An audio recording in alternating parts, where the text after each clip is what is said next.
হে guys, আসসালামু আলাইকুম, welcome to my Facebook page JX Rider. তো আজকে একটা ডেডিকেটেড একটা ভিডিও বানাবো, কারণ হচ্ছে সকলেই আমার কমেন্ট করতেছে বেশি করে যে আমি হ্যান্ডেলটা কিসের লাগাইছি এবং আমার ইন্ডিকেটারটা কিসের। তো আজকে ওটা এই টপিকের সম্পর্কে আমি কথাটা বলবো, কারণ অনেকজনই কমেন্ট করতেছেন এটা নিয়ে। তো ফার্স্ট অফ অল যদি হ্যান্ডেল দিকে আসি, আমার হ্যান্ডেলটা হচ্ছে যে এফজেড ভার্সন 2 এর হ্যান্ডেল। এটা কি সিটিং পোস্টারটা একটু কমফোর্টেবল হয়। এই আমরা সকলেই জানি যে N160 সিটিং পোস্টারটা একটু অ্যাগ্রেসিভ, বাট এটা একটু কমফোর্টেবল করে দেয়। এটা ছাড়া তেমন কোনো বেনিফিট নাই আর কি। এটা বসে অনেক মজা লাগে, চালা একটু রিল্যাক্স লাগে, আর সুন্দর করে অনেক কাটিং কুটিং মারা যায়, সোজা বাংলায় গ্যাপ মারা যায়।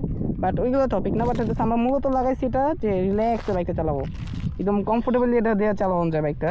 আর সেকেন্ড জিনিসটা হচ্ছে এই যে এই ইন্ডিকেটারগুলো, এটা হচ্ছে সিভেরের ইন্ডিকেটার, বাট এটা অরিজিনালটা নয়, এটা হচ্ছে রেপ্লিকাটা। এটা সামথিং 600, আর তেমন কোনো মডিফিকেশন করা নাই। আর সিটের এগুলো তো টুকিটাকি তো করাই যায়, এগুলো কোনো মডিফিকেশনের মধ্যে পড়ে না হিসাবে।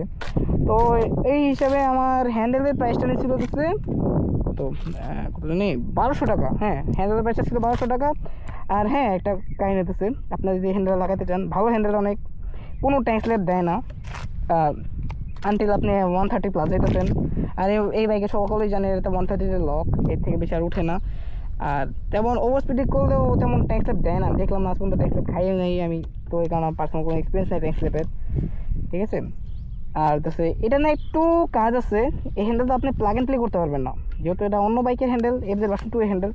তো আপনি ফার্স্টে একটা কাজ করতে হবে, এটা এইখানে একটু কাটাছেড়া করা লাগে, এই যে দেখতে পাচ্ছেন একটু গ্যাপ আছে। তো একটু কাটাছেড়া করছি এই চাপাটার ভিতরে, আবার এই চাপাটার ভিতরে, এই কারণে এই যে এখন একটু ফিক্সড আছে। এই যে এখানে একটা মানে সস্তা জোগাড় করে লাগাই দিছি। হ্যাঁ, লাগাই দিছি, এইটাই আর কি, এই কারণে আর কি ভালো লাগছে, জিনিসটা একটু সুন্দর লাগতেছে। এই হ্যান্ডেলের লুকসটাও চেঞ্জ করতে পুরো বাইকটার, অনেকে এই লুকসটা ভালো লাগতে পারে, অনেকে এই লুকসটা খারাপ লাগতে পারে, বাট আমি লাগাইছি মূলত কমফোর্টেবলের জন্য। আর আরেকটা জিনিস করছিলাম, ওই যে আমার বাইকের 140 সেকশন টায়ার লাগাইছি, এটা অবশ্য বোঝা যায় না, বাট এটা 130টা খুলে 140 লাগাইছি ম্যাক্সেসের এক্সট্রা ম্যাক্স সম্ভবত এটা। আর সামনে টায়ারটা লাগাইছি 100 সেকশনের, ওটা স্টকে 100 সেকশন সম্ভবত থাকে, 100 সেকশন লাগাইছি। এর হচ্ছে CST টায়ার, ও দুটা টায়ার অনেক বিট, অনেক ভালো ভাই, কমার অনেক মজা লাগে। তো আজকে এতটুকু ছিল, মূলত ভিডিওটা ছিল আমার হ্যান্ডেলটার জন্য।